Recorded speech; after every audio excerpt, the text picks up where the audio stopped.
Hi all, thanks for joining us for this discussion on ICMA's approach to diversity and inclusion. I'm delighted to have this opportunity to talk with Bryan Pascoe, our Chief Executive on this topic. I'm Yanqing Jia, the Associate in the Asia Pacific team of ICMA. Hello, Bryan, welcome. Hi, Yanqing, how are you? Good, thank you. Thank you for taking the time for this important topic.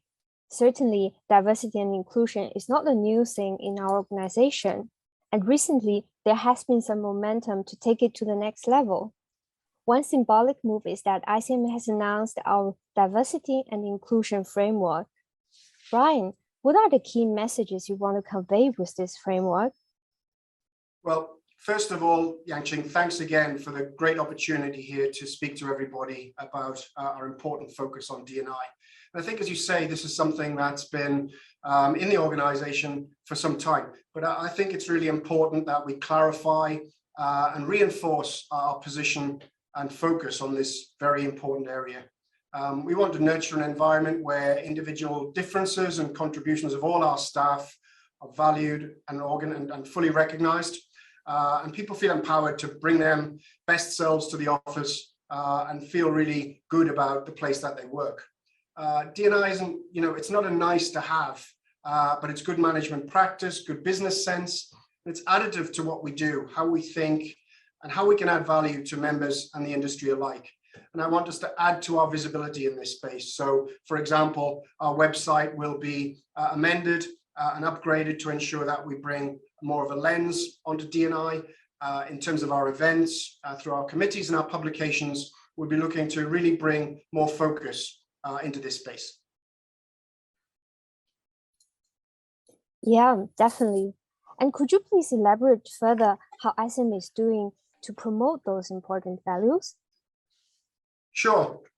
Well, firstly, we're trying to reinforce the message that training, development, and progression opportunities are available to all. We want to make sure that our hiring practices are very, very clear around diversity. We want to ensure that we have at least one female candidate for all roles.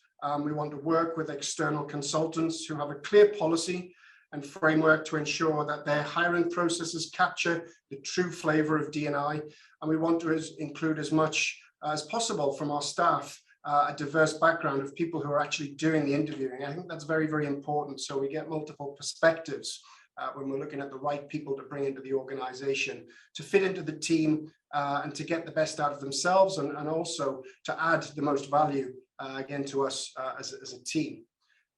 We're also, on an ongoing basis now, embedding D&I into our board meetings, into our ExCom meetings, and also our committee meetings. I think, again, that's very important to ensure that we really see this as part and parcel of our interaction and integration, both with our staff, but across the industry as well.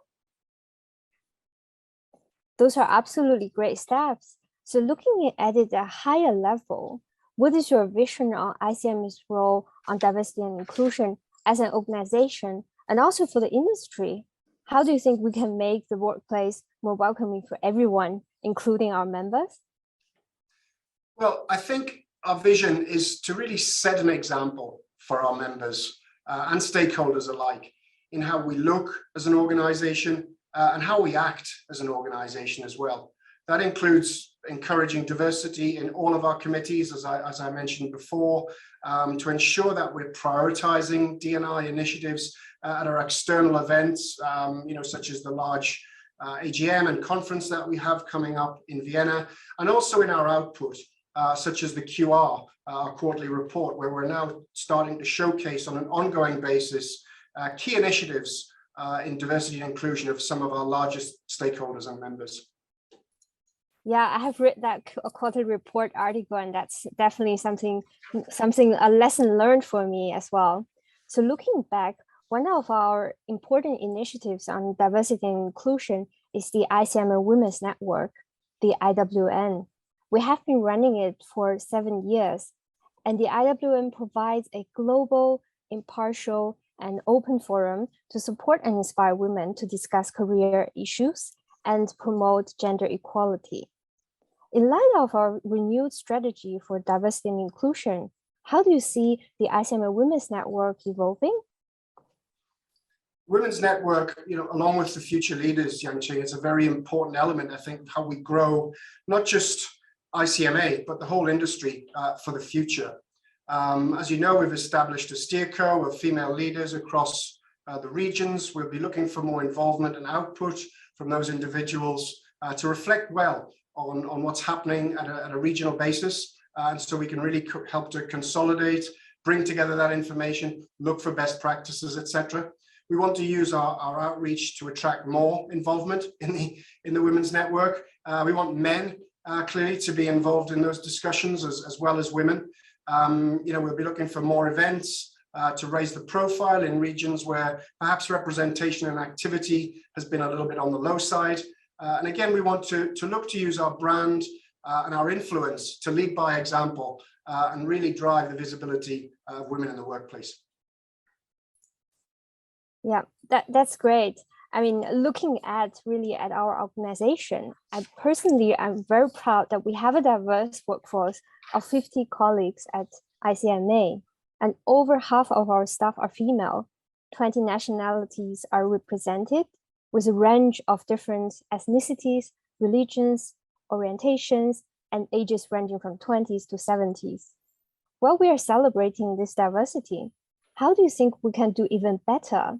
And what other dimensions of diversity and inclusion do you have in mind? Well, I think we need to probably challenge ourselves to look outside of the box a little bit more. I think you touched on some really positive and excellent statistics there.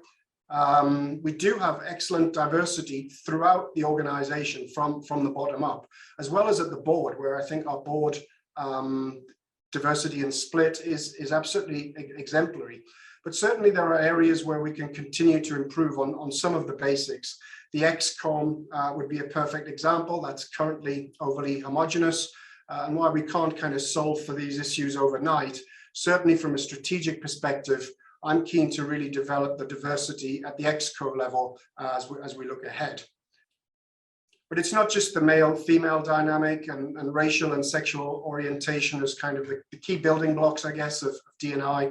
It's also around diversity of thought, different attitudes, educational backgrounds, etc., to really broaden the benefits of a truly wide perspective on who we are as an organization and what we can bring to the table for our staff, for our members, and for all of our stakeholders.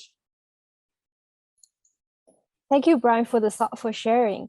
I trust all of our colleagues are as inspired as I am, and we will work together towards that vision. Thank you. That's fantastic, Yanqing. Thank you very much. Thank you.